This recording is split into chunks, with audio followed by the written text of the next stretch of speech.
On the fateful day of January 18th, 2022, the lifeless body of 32-year-old Brandon O'Quinn Raspberry was discovered within the confines of his mobile home at the Lazy J RV Park in Nixon, Texas.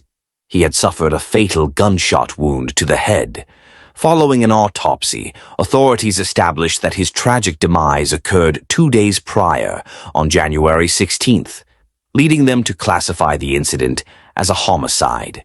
The investigation faced significant challenges as the murder weapon remained elusive, suspects were scarce, and motives were unclear. However, a shocking and sorrowful confession emerged in April 2024, 2 years post-murder. Concern arose on January 18, 2022, when Brandon's employer at Holmes Food noted his absence from work for 2 consecutive days. Known for his unwavering dedication, the employer reached out to the RV park owner, requesting a welfare check on Brandon. Upon arrival, the owner knocked but received no reply. After a brief wait, he forced entry into the trailer. There, he discovered Brandon's lifeless form on a couch that served as his bed. The owner immediately contacted the authorities, who arrived swiftly and confirmed the cause of death as a single gunshot wound to the head. An autopsy later corroborated this finding, revealing 2 minor grazes on Brandon's body, one on his right middle finger and another on his left index finger. Medical examiners determined that Brandon had been deceased for 2 days prior to his discovery. The Gonzales County Sheriff's Office, in collaboration with the Texas Department of Public Safety Ranger Division, promptly initiated a homicide investigation. They meticulously gathered evidence from Brandon's residence, including spent shell casings, which were subsequently sent to a crime lab in Austin for analysis. The casings were identified as originating from a 9mm handgun. Investigators sought search warrants to examine data from Brandon's cell phone and other devices in the vicinity, yet no promising leads materialized.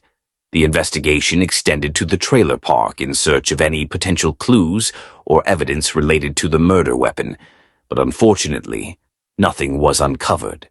For over a year, the case remained stagnant, lacking a murder weapon, unfamiliar DNA, or any discernible motive.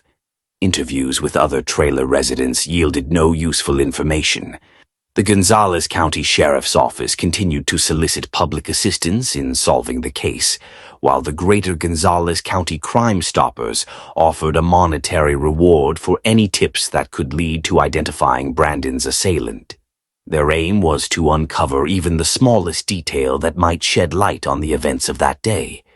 Despite these efforts, progress was elusive, and the investigation eventually went cold. This changed in April 2024, more than 2 years after Brandon's passing, when an unexpected confession emerged. Brandon was born on August 31st, 1989, in Brenham, Texas, where he was raised by his parents, Kenneth Lee Raspberry and Charlene Hadley Munn, until their separation. He later welcomed 5 siblings into his life.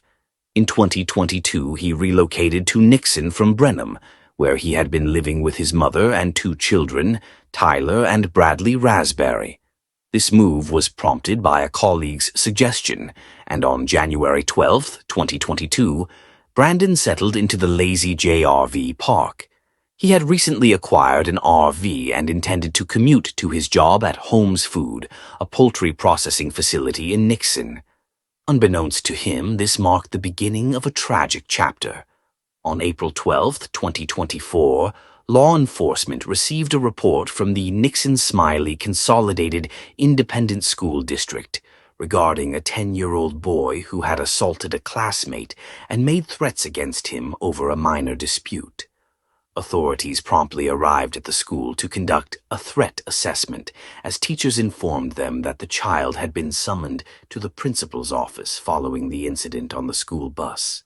A child forensic interviewer was summoned, and amidst the questioning, the boy unexpectedly confessed to having shot Brandon in 2022 while he lay asleep. What could have driven this child to take the life of Brandon Raspberry? Authorities revealed that the boy claimed he was visiting his grandfather, who resided in the same RV park as Raspberry, on January 16, 2022. The following moments were filled with a vivid recounting of how he had observed Brandon strolling through the RV park that afternoon. He had never met the man and harbored no animosity towards him. However, he had discovered his grandfather's dirt and army green pistol tucked away in the glove compartment of the truck. Later that evening, he stealthily entered Brandon's trailer and found him in slumber. Intrigued, he approached, pulled the trigger, and shot him in the head. He then discharged the weapon once more into the couch before departing. Afterward, he returned the gun to the glove box and maintained silence, as if nothing had transpired. He claimed he was merely curious about the sensation of firing a gun. Detectives were left astounded and inquired about the gun's whereabouts. The boy stated that his grandfather had subsequently pawned it, and following investigations, the firearm was located at a pawn shop in Seguin, Texas, on April 17th. The shell casings recovered from the crime scene underwent testing and comparison with the gun through the National Integrated Ballistics Information Network. To everyone's astonishment, the results confirmed that the 9mm firearm was indeed the weapon used to end Brandon Raspberry's life. The grandfather was interrogated but denied any connection to the murder, asserting he had no idea it had been employed in a crime. At the time of the incident, the boy was merely 7 years old, just a week shy of his 8th birthday, which left investigators in disbelief, particularly given the legal complexities involved. Under Texas law, children under the age of 10 cannot be held criminally accountable for their actions. In light of this, the youngster was placed in emergency custody for 72 hours, and no murder charges were brought against him in connection with Brandon's death. Because of the seriousness of his acts, he was subsequently admitted to a San Antonio mental health facility for observation. Because of his conduct against his classmate on the school bus, the Gonzales County Sheriff's Office filed a terrorism threat charge against him after he was discharged. Gonzales County Juvenile Probation put the youngster back in custody so he could wait for his court date. Brandon's father, Kenneth Lee Raspberry, was taken aback by the sudden development. He stated on the kid, "He must have been tormented by something to take such actions, and he needs to be preyed upon, comforted, and forgiven." Kenneth said he hopes to still be able to help the child because he is still young. Charlene Hadley Raspberry, Brandon's mother, couldn't believe it. She claimed it was incomprehensible how a child of 7 or practically 8 years old could act in such a way and not feel guilty. "Look at this, 1-7, almost 8. It's unbelievable." The family of Brandon Raspberry voiced their sadness over the lack of justice for their son, even though the youngster who killed him was put in a detention center for observation. The family launched an online petition to amend Texas legislation regarding juvenile justice and awareness. According to the American Psychological Association, most youngsters can tell right from wrong and comprehend consequences by the age of 7, according to the petition.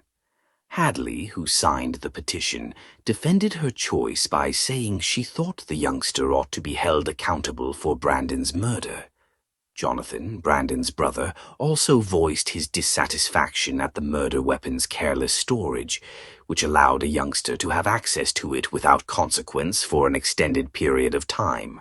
According to Brandon's sibling, the grandfather had some responsibility for the tragedy. He thought the youngster would not have been able to obtain the pistol and act on his urges if the grandfather had properly cared for it.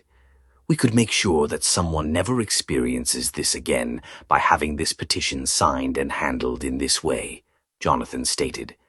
"By signing and attending to this petition, we could ensure that this never occurs again.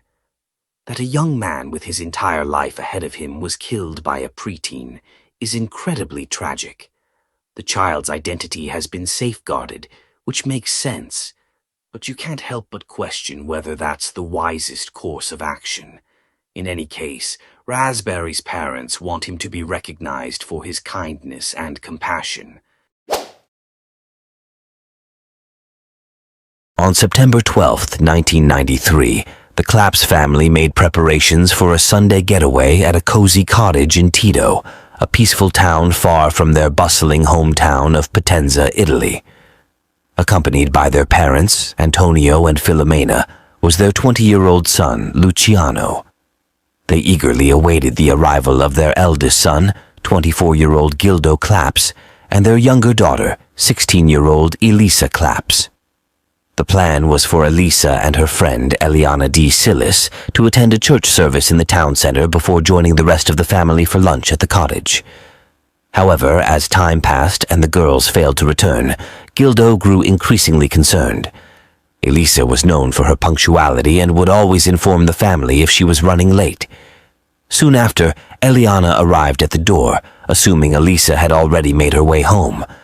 To everyone's surprise, Elisa was still missing. Worried, Gildo ventured into the town center in search of his sister. Despite the crowd near the church, Elisa was nowhere to be found. By 2 p.m., when Gildo and Elisa had still not returned, the rest of the family decided to return to Potenza to investigate the situation. They were shocked to discover that Elisa had gone missing. Gildo turned to Eliana for a detailed account of his sister's activities that morning. It was during this conversation that Eliana admitted she had not been entirely truthful. They had not attended the church service as planned. It had merely been an excuse for Elisa to meet with a 21-year-old dental technician student named Danilo Restivo. Despite coming from a respected family, Danilo was often the subject of ridicule, particularly from girls. Elisa, being a compassionate person, sympathized with him. However, she had made it clear that there could be no romantic involvement between them. On that particular day, she reluctantly agreed to meet him due to his insistence on presenting her with a gift to celebrate her success in passing her exams.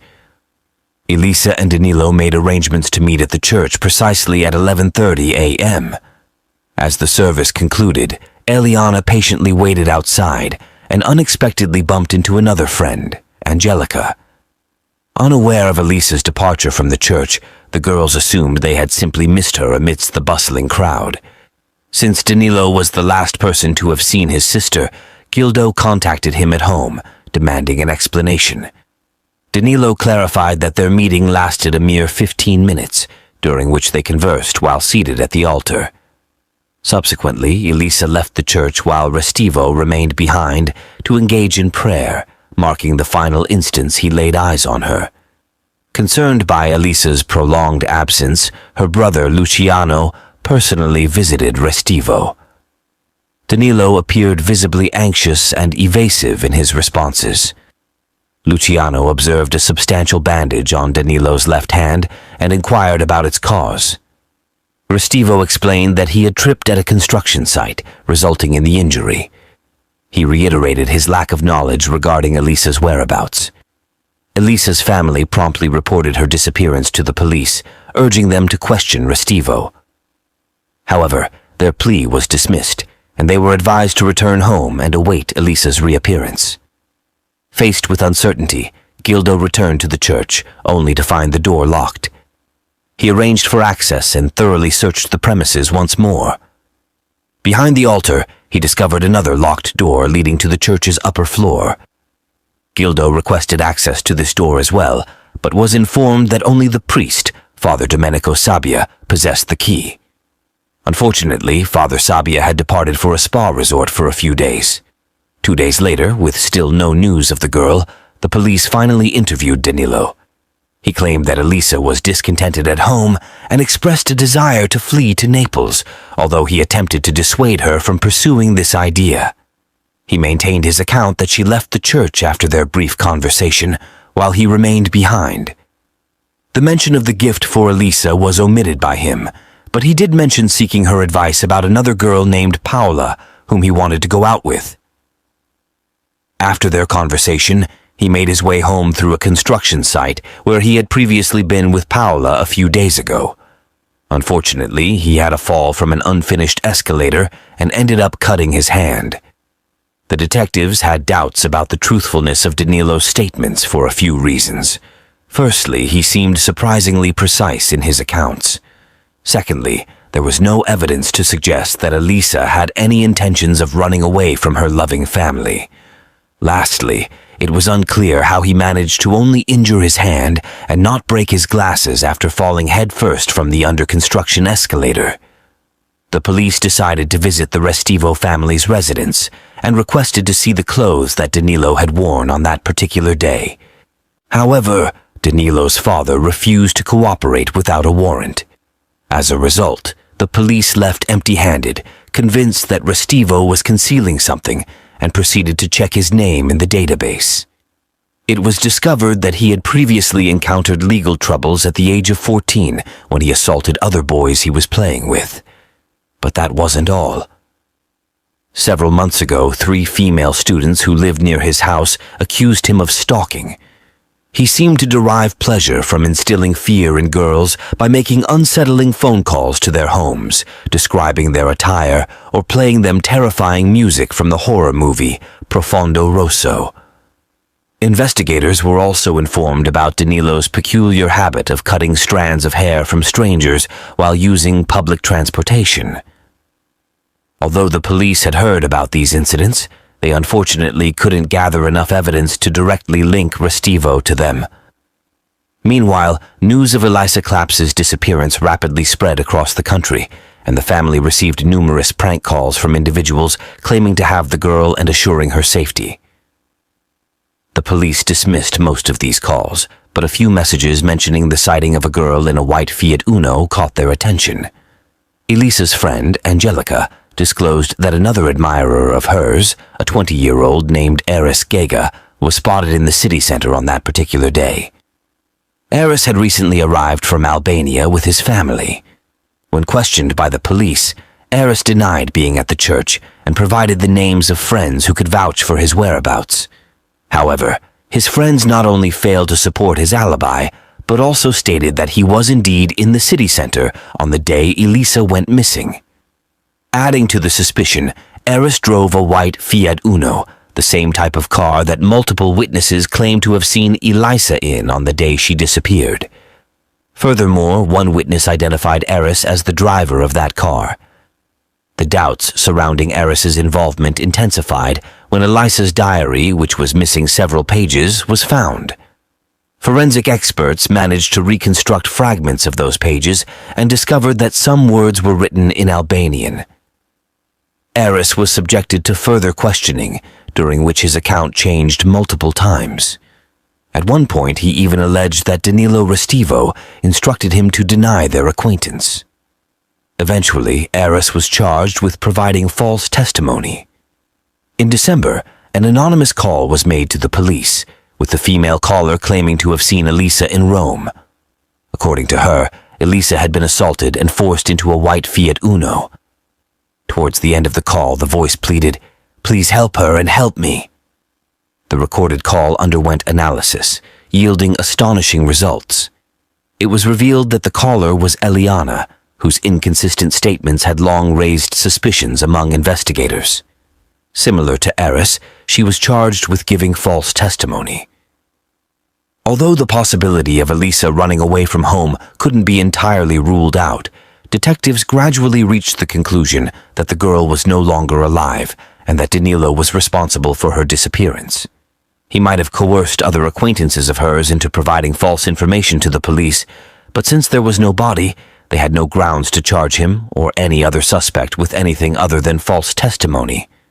However, the Claps family firmly believed that influential individuals, including friends of Danilo's father and the priest from the church where Elisa went missing, were protecting the reputation of their daughter's killer. Father Domenico Sabbia, in particular, prohibited anyone from entering the church premises and refused to allow a box to be placed inside the building where people could anonymously leave notes with information about Elisa, despite other churches readily agreeing to it. He even attempted to deny any knowledge of Danilo, but this was quickly disproven when a photograph emerged showing them together on Danilo's 18th birthday. Based on all the evidence gathered, Danilo Restivo was eventually arrested for providing false testimony. He was found guilty and sentenced to 20 months in prison. After the trial, Gildo was astounded by the judicial system, questioning how someone could be convicted of false testimony without being compelled to reveal the entire truth. Nonetheless, Danilo served half of his sentence and was released, as the police had no further charges against him. Eliana and Eris were not found guilty of perjury by the judge, as they supposedly gave false testimony not to hinder the investigation, but out of fear for their own lives. On the second anniversary of Elisa's disappearance in Potenza, various rumors circulated, such as her being in the clutches of the mafia, having a secret relationship with a priest, or being sold by human traffickers. The family faced constant harassment from individuals demanding money in exchange for information about the girl. Despite the challenges, Elisa's relatives actively encouraged public interest in the case, and with the rise of the internet, they established a website to provide updates on the investigation. On April 23, 1999, an email purportedly penned by Elisa surfaced on the website. In the message, she disclosed her departure from Potenza and disclosed her new residence in Brazil. Expressing remorse for the distress she caused her family, Elisa clarified that her departure was driven by unhappiness and was intended to be permanent. She emphasized that the email would serve as her final communication to her family. Despite Filomena's fervent hope that her daughter was safe and content, her sons harbored doubts, noting Elisa's departure without financial resources or travel documents. In a bid to uncover the truth, they enlisted the services of a private investigator to track the email's internet protocol address, only to ascertain that it originated not from Brazil, but from an internet cafe in Potenza. The cafe staff cooperated by providing a roster of patrons present on the day in question, revealing that Danilo Restivo was among them at the time the email was dispatched. Prompted by this revelation, Elisa's family promptly alerted the authorities and urged for Danilo's interrogation, suspecting his involvement in a scheme to mislead them into abandoning their quest for Elisa. Regrettably, they were informed that the investigative efforts had reached a standstill, leaving them with no further recourse. Bournemouth, a renowned seaside resort located on the southern coast of Britain, is situated approximately 2,000 kilometers north of Potenza. On the morning of November 12, 2002, the Barnett family's routine in Bournemouth commenced as usual. 48 years old Heather Barnett diligently saw her children, 11-year-old Caitlin and 14-year-old Terry, off to school before returning home by 8:30 a.m. Heather's customary ritual included savoring her morning cup of tea before embarking on her work-from-home duties, specializing in crafting bespoke curtains, pillowcases, and similar items. This day proved no exception, with a steady stream of orders awaiting her attention. Upon returning from school a few hours later, Terry and Caitlin were unsettled to find the front door unlocked. Their concern deepened as they knew their mother was home, evident from her parked car and the radio playing. Despite calling out to her, there was no response. Caitlin hesitated to enter the bathroom during their search, prompting Terry to join her. After knocking yielded no reply, they cautiously pushed the door open, revealing a harrowing scene, their mother lying on the floor, clearly the victim of a brutal crime. Terry swiftly called emergency services and guided his distraught sister outside to await the arrival of the ambulance and police. Coincidentally, a neighbor across the street was parking their car and noticed the two distressed children. Showing compassion, they invited the children into their home, providing reassurance and a sense of safety during the ordeal. Upon arrival, the police noted the absence of stolen items and signs of forced entry. It became evident that the crime transpired soon after the woman's children left for school. Luminol testing unveiled size 9 shoe prints, leading from the bathroom to the woman's workshop, abruptly vanishing midway. This suggested the perpetrator changed shoes, likely bringing clean footwear to swap after committing the crime. Moreover, fibers discovered on the woman's body indicated that the assailant had worn gloves during the incident. Every piece of evidence suggested meticulous planning on the part of the killer. They arrived prepared with a change of clothes, a hammer, a knife, and gloves. However, they overlooked one crucial item, a green hand towel bearing Heather's blood found on the workshop chair. Since it did not belong to the family and considering its location, it could only have been placed there by the perpetrator. It was likely used to wipe blood from their face and hands before changing clothes. However, the most compelling evidence emerged from the locks of hair discovered in the woman's grasp. Initially, the police suspected she had extracted a strand of the perpetrator's hair, but forensic examination unveiled a surprising revelation. The hair had been precisely cut with a sharp tool. Furthermore, while one hand held Heather's hair, the other hand contained hair belonging to another woman, adding a layer of complexity to the investigation. The detective's conversation with Caitlin revealed that their spare house keys had disappeared a week prior to the murder. Despite Heather's efforts to change the locks, suspicion fell upon their neighbor Danilo Restivo, who had recently visited to order curtains for his girlfriend. Known as Danny to the children, Danilo had relocated to Britain in May 2002 with his Italian partner Fiamma Marsango, whom he met online. They both resided directly opposite Heather Barnett's house. Upon immediate police arrival at the crime scene, Danilo provided an alibi, asserting attendance at classes in a computer center after taking a bus. His alibi appeared sound, bolstered by his bus ticket and the center's registration log. However, when an officer returned to collect DNA samples and inspect Danilo's footwear, they found his sneakers soaking in bleach. Despite his explanation of cleaning them, the detective seized the shoes, suspecting potential evidence tampering. Despite the sneakers not aligning with footprints found in Heather's house, Danilo's dubious behavior prompted further investigation, ultimately yielding a significant revelation after his name was run through a database. Restivo's prior involvement in a criminal investigation resurfaced, dating back over a decade ago in connection with the disappearance of Elisa, a young Italian girl. Upon re-examination, investigators found Restivo's alibi to be less credible than initially portrayed. Alterations to his registration time in the computer center's logbook from 10:28 to 9:28 were executed clumsily, raising doubts. Although he possessed a bus ticket with the specified travel time, the possibility of him disembarking and returning to Heather's house remained plausible. Furthermore, surveillance footage captured a figure resembling Restivo crossing the road near Heather's residence at 9:24 a.m. Regrettably, due to poor video quality, precise identification proved elusive. Nevertheless, Restivo found himself once again at the center of suspicion, yet the evidence against him remained circumstantial. Collaboration with authorities in Potenza revealed Restivo's peculiar penchant for cutting locks of hair from unidentified girls, bolstering investigators' conviction regarding his potential involvement in the crime. In April 2004, law enforcement initiated surveillance on Danilo Restivo, uncovering another troubling pattern of behavior. Restivo frequented a secluded park near Bournemouth called Throop, where he would clandestinely observe girls jogging or walking their dogs from behind bushes.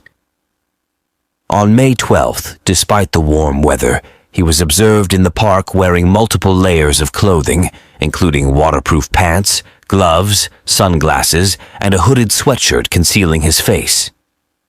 His actions raised significant concern among police, who feared the potential for another murder. To maintain covert surveillance, uniformed officers approached Restivo under the guise of investigating car thefts in the park, requesting to inspect his belongings. During this encounter, police discovered what they described as Restivo's murder kit, containing a ski mask, scissors, gloves, wet wipes, garbage bags, and a large knife. Despite the alarming discovery, Restivo remained composed, offering an explanation that he had found the knife in the grass and intended to prevent children from harm. When questioned about his presence in the park, he claimed to be collecting insects for his pet lizard. Despite the plausibility of his explanation, police remained unsettled by his behavior. Faced with a lack of concrete evidence, investigators opted to shift tactics and solicit public assistance. Their objective was to identify the owner of the hair strands found in Heather's hand. Through a coordinated effort with the media in both Britain and Italy, authorities received numerous reports from girls who recounted incidents of having their hair cut in public transportation settings, particularly in Britain, since Restivo's relocation to Bournemouth in 2002. Although all the girls provided DNA samples, none matched the hair strand recovered at the crime scene. For a period, the investigation hit a standstill until 2007, when advancements in technology allowed for reanalysis of the hair strand. This new technique revealed that the hair belonged to a girl residing in the UK, who had recently traveled to Valencia, Spain, and later to Tampa, Florida, before her hair was forcibly cut. Despite the detailed information obtained, efforts to locate the girl through public outreach proved futile. There remained a possibility that she was unaware of the investigation, but authorities feared she may have fallen victim to the killer's prior crimes. Despite this setback, scientific advancements eventually played a pivotal role. In 2009, forensic experts revisited the green towel from Heather's residence, leveraging advanced technology to separate Heather's blood from another individual's sweat and skin particles. While not conclusive, an expert estimated a mere 1 in 57,000 chance that the DNA belonged to someone other than Danilo Restivo. Furthermore, modern techniques revealed traces of blood on Restivo's sneakers insoles, suggesting blood on his socks when he donned the shoes. This supported the detective's theory of the perpetrator bringing a change of footwear. Unfortunately, the presence of bleach rendered DNA analysis impossible once more, thwarting a direct link between Restivo and Heather's demise. Restivo exhibited a keen awareness of potential incriminating evidence, taking precautions by changing attire, wearing gloves, and using bleach to erase bloodstains, demonstrating meticulous planning and strategic action. Thankfully, the authorities managed to charge Restivo with the murder of Heather before a shocking discovery was made in Italy. On March 17, 2010, an unexpected event occurred in Potenza. Workers were renovating the local church where Elisa had vanished years ago. The priest had passed away 2 years earlier, and the attic door was left unsecured. 2 workers went upstairs, one inspecting the roof for damage while using a flashlight to light his way. It was then that he spotted something in the corner of the room, concealed behind construction debris. To his dismay, he realized it was a mummified body. The girl was identified by her shoes, glasses, and watch, all found on her remains. Elisa Claps was found in the very same church where she had disappeared 17 years prior. The forensic examiner later determined that she had died on the day she went missing, and her body had been moved and concealed. Evidence of violence was present on her body, but the most damning proof was the various strands of hair found in her hands and near her body. A sample of foreign DNA discovered on her body was sent for analysis to a professor in Rome. However, due to his connection to the church where the crime occurred, the investigation was conducted carelessly. He claimed that the DNA did not match Danilo Restivo.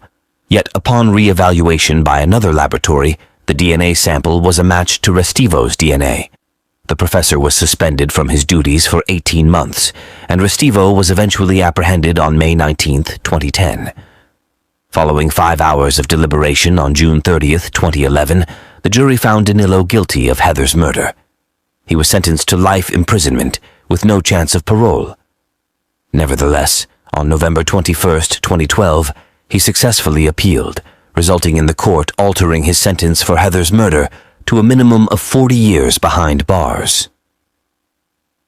On November 11, 2011, Restivo received a 30-year prison sentence for the murder of Elisa Claps, despite his absence during the trial. Given Restivo's clear inclination towards murder, investigators deem it crucial to delve into his potential involvement in other unsolved crimes in both Britain and Italy. The most probable connection lies in the death of a 27-year-old North Korean student who was studying English in Bournemouth. On July 12, 2002, just 2 months prior to Heather's murder, Jong-ok Shin was walking home after spending time with friends. She was a mere 3 blocks away from Restivo's residence when an unidentified assailant inflicted a fatal injury upon her. Ok Shin managed to defend herself by screaming and even informed medical personnel that the attacker wore a ski mask. Another man was convicted for this crime after 3 attempts, solely based on the testimony of a female informant who had previously provided false statements and often found herself intoxicated.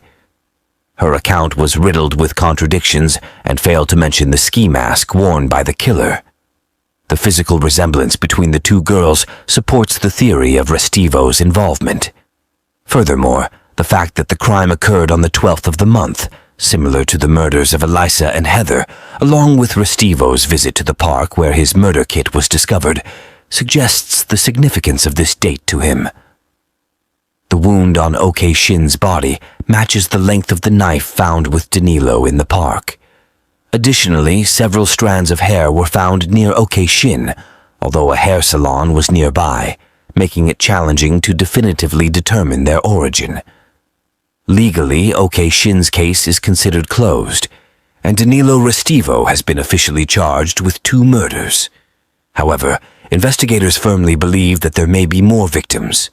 Elisa's body was meticulously concealed, while Heather was callously exhibited for her children to discover.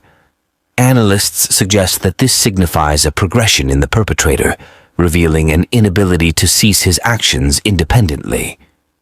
Unlike conventional serial killers, he was viewed as an aberration, a madman who deviated from the usual characteristics of a ruthless, malevolent, unrestrained murderer.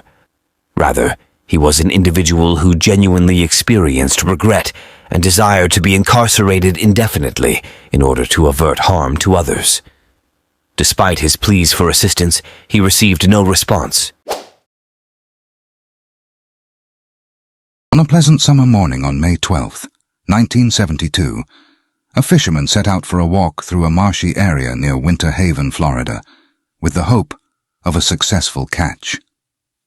As he made his way through the vicinity, something unusual in a field caught his attention. Upon closer examination, his eyes widened in astonishment as he discovered human skeletal remains.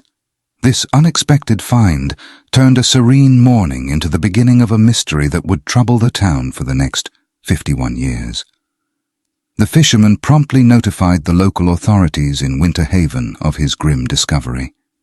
Investigators quickly arrived at the location in the remote marshland on the southern outskirts of Winter Haven, Florida, just east of Tampa.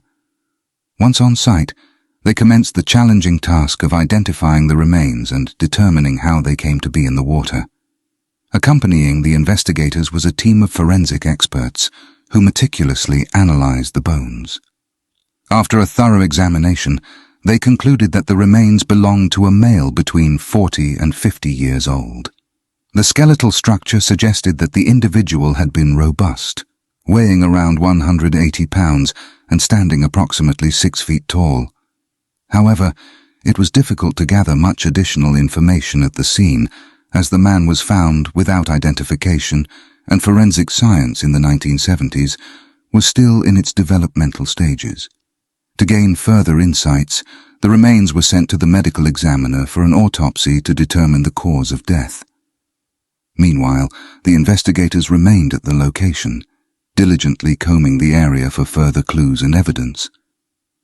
Despite the advanced state of decomposition, which had erased much of the evidence that might have revealed the man's identity, the medical examiner was able to uncover crucial details about his final moments.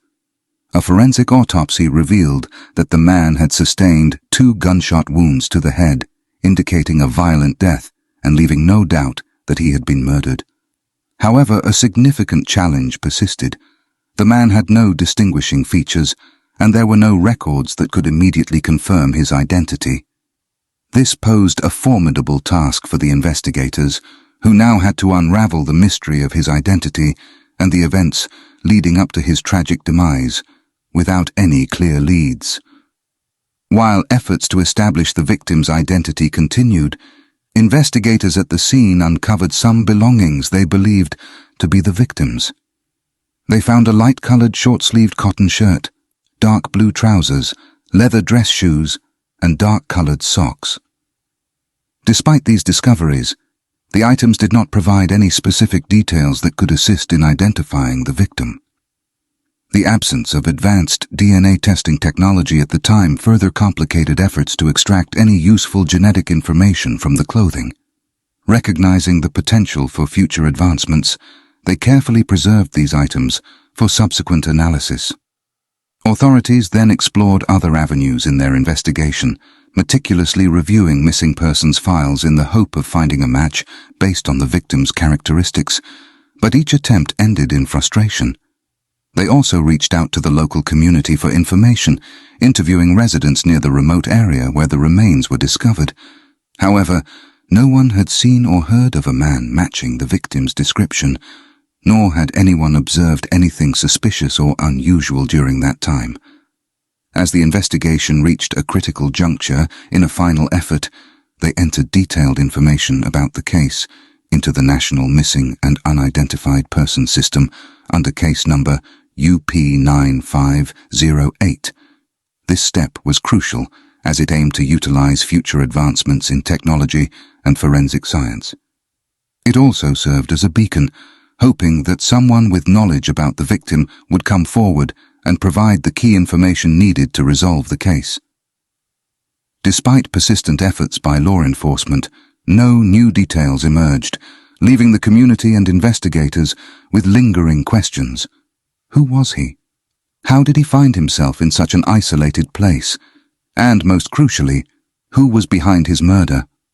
With no fresh leads or witnesses, the investigation came to a standstill, and the case eventually went cold. The unidentified man was buried under the name John Doe at Lakeside Memorial Cemetery in Winter Haven. It appeared as though this case was destined to remain unresolved, with the file gathering dust on a shelf. However, in January 1974, an unexpected turn of events revived interest in the case, when Charles Williams, an inmate at a Florida state prison, came forward with information that could potentially reopen the investigation. Williams, possibly motivated by a desire for leniency or by feelings of guilt, contacted detectives from the Polk County Sheriff's Office. He claimed to have knowledge that could shed light on the mystery. According to Williams, during his time at Rayford Prison, he befriended another inmate named Clarence Ingram, who disclosed unsettling details about a crime he had committed with a man named Edgar Todd. Ingram allegedly confessed to Williams that one night in 1972, they had met a man in a bar in Winter Haven. After drinking and conversing, they left the bar with the man in his white Chevrolet. As they drove through the quiet night, an argument ensued, quickly escalating into drunken violence. In a fit of rage, they shot the man twice in the head. To conceal their crime, they disposed of the body in a remote field near a canal, believing that the alligators and other wildlife would devour the remains, leaving no trace of their heinous act. Ingram also revealed that they discovered tools valued at $1,000 to $1,500 in the victim's vehicle, which they later sold to Ingram's brother, Johnny Ingram. They then drove the car to Keller, Michigan, where they sold it for $500. Williams's account contained specific details that captured the attention of detectives, particularly the mention of the vehicle bearing a Georgia license plate. This detail prompted investigators to cross-reference missing persons reports from Georgia around the time of the incident. However, despite this promising lead, they soon encountered an obstacle. The lack of advanced forensic technology at the time made it impossible to definitively link the evidence to the crime. Despite the encouraging lead, they were unable to make significant progress. The investigators' hopes were dashed, and once again the case grew cold. For decades, the case remained unsolved, with the victim's identity unknown and justice for the crime elusive. However, in February 2017, a renewed effort breathed new life into the investigation. After 44 years, under a court order, The victim's body was exhumed to obtain a DNA sample, reigniting hope that modern forensic techniques could finally solve the mystery. The exhumation was conducted with precision, and DNA was extracted from the remains and sent to the University of North Texas, a leading institution in forensic science. Investigators worked with the Georgia Bureau of Investigation to collect reference samples from families in Georgia who matched the physical description of the John Doe, hoping for a breakthrough. Unfortunately, the test results showed that the victim did not match any of the families, a significant but disappointing development that meant the search for John Doe's true identity had to continue. The victim's DNA was also entered into the combined DNA index system, but no matching profiles were found, leaving his identity a mystery once more. Would investigators ever resolve this long-standing cold case? In September 2023, investigators decided to utilize the latest advancements in forensic genetic genealogy, a method that had successfully solved numerous cold cases in recent years. A portion of the victim's femur bone was sent to the Othram Lab, a private facility renowned for its cutting-edge forensic work.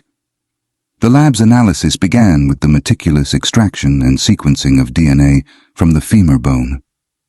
Geneticists compared this DNA to profiles in public databases, searching for matches that could provide clues about the victim's ancestry and familial connections. In May 2024, Othram delivered the breakthrough that detectives had been awaiting. Their report suggested that the unidentified victim could be Mack Proctor. This potential identification was based on extensive forensic genetic genealogy analysis, bringing investigators closer to solving the long-standing mystery. Armed with this new information, investigators reached out to Mack's son, Proctor. Wright confirmed that his father had last been seen by the family between 1969 and 1972 in Georgia. This crucial confirmation brought investigators one step closer to finally solving the case that had lingered for over half a century. On May 5, 2024, detectives confirmed that Wright was indeed the biological son of Mack Proctor. This identification marked a monumental step forward, finally providing long-awaited answers to the case. Wright provided additional context about his father's life, mentioning that Mack was a master mechanic known for his gentle nature and skilled craftsmanship. Born on November 28, 1914, Mack Proctor was recognized for his talent in repairing anything with an engine, making him a beloved figure in his community. However, everything took a tragic turn when he mysteriously disappeared. Strangely, Mack was never formally reported as missing to law enforcement, leaving a significant gap in the records and complicating efforts to investigate his case. His family, perhaps due to a combination of fear, confusion, and the social norms of the time, did not contact the authorities. With Mack's identity confirmed, detectives now had new avenues to explore in their pursuit of justice for his murder. They could re-examine the evidence and leads with fresh eyes and a clearer understanding of who the victim was. Mack's family shared numerous details with authorities, revealing that he would have likely carried his tools with him in his vehicle. This information intriguingly matched the earlier account provided by inmate Charles Williams, who had recounted that Clarence Ingram and Edgar Todd had sold the victim's tools after the murder. This connection provided a crucial link between Mack's disappearance and the chilling confession of the two criminals. With Mack's identity now established, investigators intensified their efforts to build a case against Clarence and Edgar. The consistency between Charles Williams's prison confession and the new evidence bolstered detectives' confidence that they were on the right track. The connection between the white Chevrolet with the Georgia license plate, which his family confirmed was Mack's, further solidified their case. As part of the Cold Case Unit's thorough investigation into Mack's death, detectives delved deep into the backgrounds of Ingram and Todd. However, their findings proved deeply disappointing. Edgar Todd, who is believed to have shot Mack and disposed of his body, had passed away in 2015. Clarence Ingram, his accomplice in the crime, had died even earlier in 1995. This revelation meant that both key suspects directly involved in Mack's murder were deceased and would never face prosecution. Further investigation revealed that Clarence's brother, Johnny Ingram, who had allegedly purchased the stolen tools from Todd and Ingram, had also passed away in 2003. This information closed off another avenue for the authorities in obtaining crucial testimony or additional evidence that could have directly connected the suspects to the crime. The inability to bring Clarence and Todd to trial was a significant setback, particularly for Mack's family, who had longed for justice. Despite this disappointment, the identification of Mack's remains and the uncovering of the circumstances surrounding his death provided a measure of closure for his loved ones. Knowing the truth about Mack's fate, even without the prospect of legal repercussions for the perpetrators, enabled the family to start healing after experiencing decades of suffering and uncertainty.